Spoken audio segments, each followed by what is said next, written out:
सुप्रभात प्यारे बच्चों। हिंदी व्याकरण के अंतर्गत पिछली कक्षा में हमने क्रिया पढ़ा था। आज हम पढ़ेंगे क्रिया के काल। क्रिया के बारे में थोड़ा जान लेते हैं। क्रिया किसे कहते हैं हमने जाना था। जिस शब्द से किसी काम के करने या होने के बारे में पता चले उसे हम क्या कहते हैं? क्रिया कहते हैं।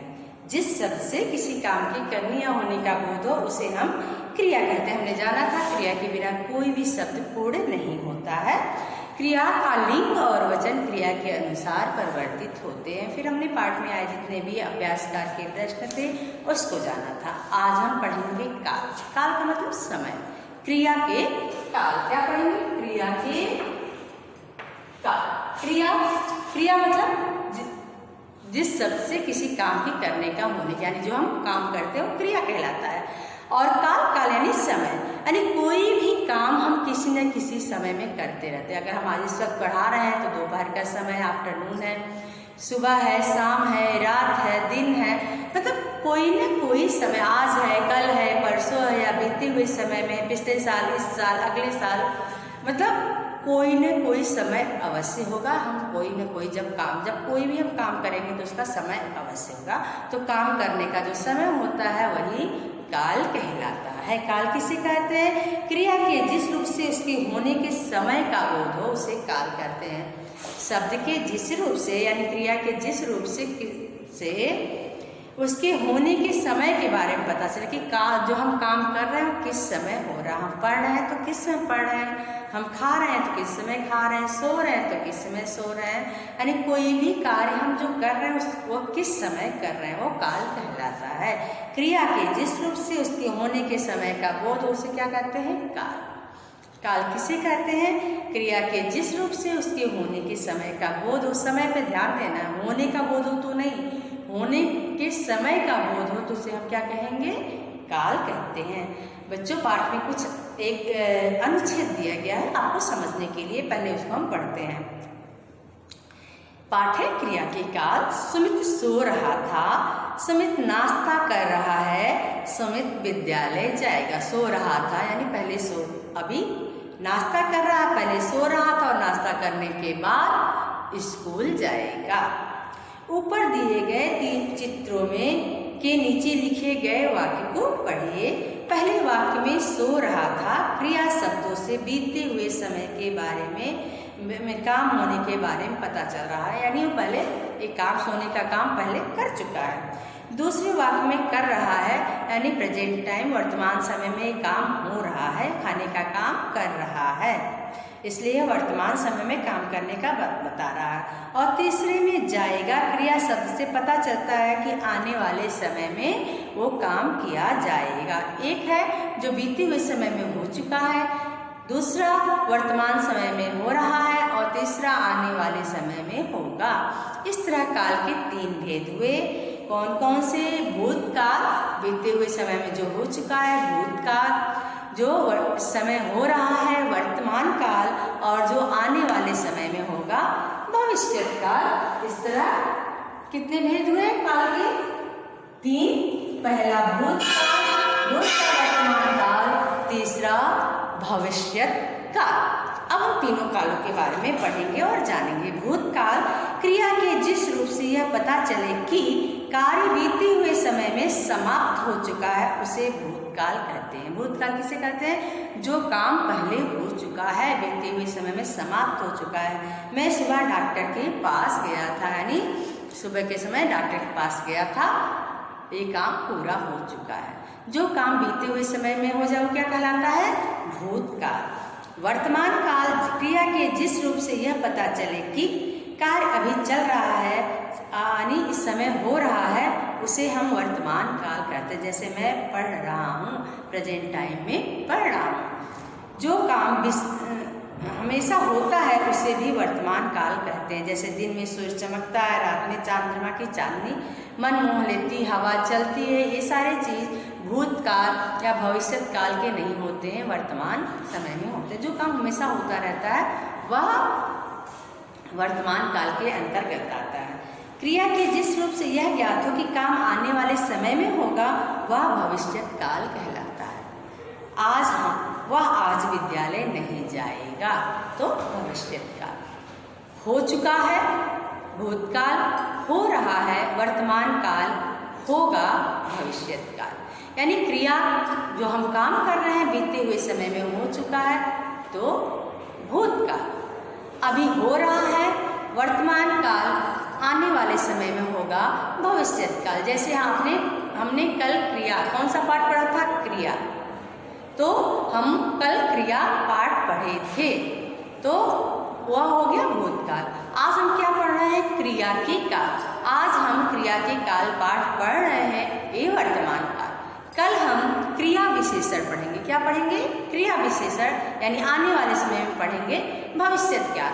क्रिया पढ़ चुके हैं भूतकाल, काल पढ़ रहे हैं वर्तमान काल, क्रिया विशेषण पढ़ेंगे भविष्यकाल। इस तरह हमने जाना क्रिया के होने के समय के बारे में। जो बोध हो, जिस सबसे क्रिया के होने के समय का बोध हो, उसे हम काल कहते हैं। काल के 3 भेद होते हैं, भूतकाल, वर्तमान काल, भविष्यकाल। जो काम बीते समय में हो चुका है वो भूतकाल, जो इस समय हो रहा है वर्तमान काल, आने वाले समय में होगा भविष्यकाल। और वर्तमान काल जो काम हमेशा होता रहता है उसे भी हम वर्तमान काल में ही रखते हैं। इस तरह हमने जाना कि क्रिया के जिस रूप से काम के होने का समय का बोध हो वो उसे काल कहते हैं। क्रिया के जिस रूप से काम बीते हुए समय में हो तो भूतकाल। क्रिया का रूप बताए कि वर्तमान काल में कार्य हो रहा है वर्तमान काल, और आने वाले समय में होगा तो भविष्यकाल। समय का बोध कराने वाला काल, बीते हुए समय के बारे में बताए भूतकाल, वर्तमान समय में काम हो रहा है वर्तमान काल, और आने वाले समय में होगा भविष्यकाल। इस तरह हमने काल की परिभाषा, काल के 3 भेद होते, तीनों भेदों को और तीनों भेदों की परिभाषा के बारे में हमने पढ़ा और जाना। अब हम पाठ में आए जो एक्सरसाइज है उसको पढ़ लेते हैं। मैं बता रही हूँ, उसको आप उत्तर पुस्तिका में लिखेंगे। काल किसे कहते हैं इसकी परिभाषा लिखेंगे, फिर काल के 3 भेद होते हैं लिखेंगे, वर्तमान काल, भूतकाल, भविष्यकाल, और तीनों की परिभाषा उदाहरण सहित आप लिखेंगे। अभी मैं जो एक्सरसाइज बता रही हूँ आप अपने पुस्तक में लिखेंगे। यहाँ स्थान दिया गया है, उसमें आप लिखेंगे। नीचे लिखे गए वाक्य में क्रिया शब्दों को रेखांकित करके काल का भेद बताइए। इसमें बताइए कि क्रिया क्या है। सबसे पहले हम पहचानेंगे क्रिया शब्द कौन सा है, फिर देखेंगे वर्तमान काल में हो रहा है या बीते समय में हो चुका है या आने वाले समय में होगा, उसके भेदों को नाम बताएंगे। तो अंकित ने बहुत अच्छा अभिनय किया था। तो इसमें की क्रिया क्या? अभिनय किया था, यानी था से पता चलता है कि बीते हुए समय में एक कार्य हो चुका है, तो ये कौन सा काल होगा? भूतकाल। आजकल त्योहारों के दिन है। किसके दिन है? त्योहारों के दिन है। आजकल है का मतलब वर्तमान समय में है। आजकल की बात हो रही है, काम चल रहा है, इसलिए यह वर्तमान काल होगा। क्रिकेट में सचिन का रिकॉर्ड कोई नहीं तोड़ पाएगा, यानी आने वाले समय में भी ये काम नहीं होगा, भविष्यकाल का है। कल हम सब चिड़िया घर देखने गए थे है, यानी ये काम हो चुका है तो ये भूतकाल का है। सुबह से पानी बरस रहा है, लगातार ये काम हो रहा है, इसलिए वर्तमान काल। माता जी खाना बना रही, इस समय काम हो रहा है, वर्तमान काल, बना रही हैं। कल मैंने एक भयानक सपना देखा, यानी सपना देखा जा चुका है, बीते वाले समय में हो चुका है, इसलिए यह भूतकाल है। निम्नलिखित वाक्यों को निर्देश देखकर बदलिए। इसमें जो दिया है उसको आगे निर्देश दिया, किस काल में परिवर्तित करना उसको लिखना है। निकिता बातें कर रही है, वर्तमान काल का है, इसको भूतकाल में बदलना है, यानी बीते हुए समय में बताना है। तो निकिता बातें कर रही थी, है नहीं थी। सुकृत क्रिकेट के मैच की तैयारी करेगा, इसको वर्तमान काल में यानी करेगा भविष्य काल का है कि आने वाले समय में करेगा, लेकिन इसको वर्तमान काल में परिवर्तित करना है तो कर रहा है। सुकृत क्रिकेट के मैच की तैयारी कर रहा है। सुखबीर बहुत अच्छी ढोलक बजाता है, ये वर्तमान काल का है, इसको भूतकाल में परिवर्तित करना है तो बीते हुए समय के बारे में बताना है। तो सुखबीर बहुत अच्छी ढोलक बजाता था। दुकान बंद थी, इसको भविष्य काल में यानी बीते हुए समय में हुआ, दुकान बंद थी भूतकाल का है, इसको भविष्य काल में आने वाले समय के बारे में बताना है। तो दुकान बंद होगी या रहेगी, आने वाले समय में बंद रहेगी। कल हम छत पर जाकर पतंग उड़ाएंगे, इसको भूतकाल में बताइए। भविष्य काल का भूतकाल में, कल हम छत पर जाकर पतंग उड़ाए थे। मैंने प्रेमचंद की कहानी ईदगाह पढ़ी, इसको वर्तमान काल में पढ़ रहा हूँ। यदि तुम परिश्रम करते तो सफल होते, इसको भविष्य काल में यदि तुम परिश्रम करोगे तो सफल होगे। काल का ध्यान रखते हुए, इसको समय का ध्यान रखते हुए काल का परिवर्तित करना। अगर भूतकाल में लिखे तो बीते हुए समय में बताना है, वर्तमान काल में लिखे तो प्रेजेंट टाइम के बारे में बताया कि इस समय काम हो रहा है, और भविष्य काल में बताया तो आने वाले समय में बताएगा।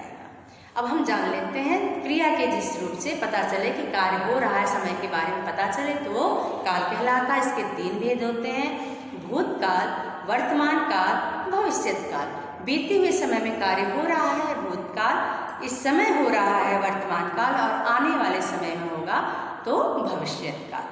बच्चों, आप लोग अपनी उत्तर पुस्तिका में काल किसे कहते हैं, इसके कितने भेद होते हैं, तो आप लिखेंगे काल की परिभाषा, उसके 3 भेद, 3 भेदों की परिभाषा और सबके उदाहरण। बिना उदाहरण के कोई भी परिभाषा पूरी नहीं होती। आप उदाहरण नहीं लिखेंगे, आपका नंबर कम हो जाएगा। अपनी उत्तर पुस्तिका में भी परिभाषा के साथ उदाहरण नहीं लिखा है, जबकि कई प्रश्न में लिखा है स उदाहरण लिखिए, तो बहुत लोग सिर्फ डेफिनेशन ही नहीं लिखे हैं, सिर्फ परिभाषा लिख दी है। आप इस सारी बातों का ध्यान आगे से रखेंगे। धन्यवाद।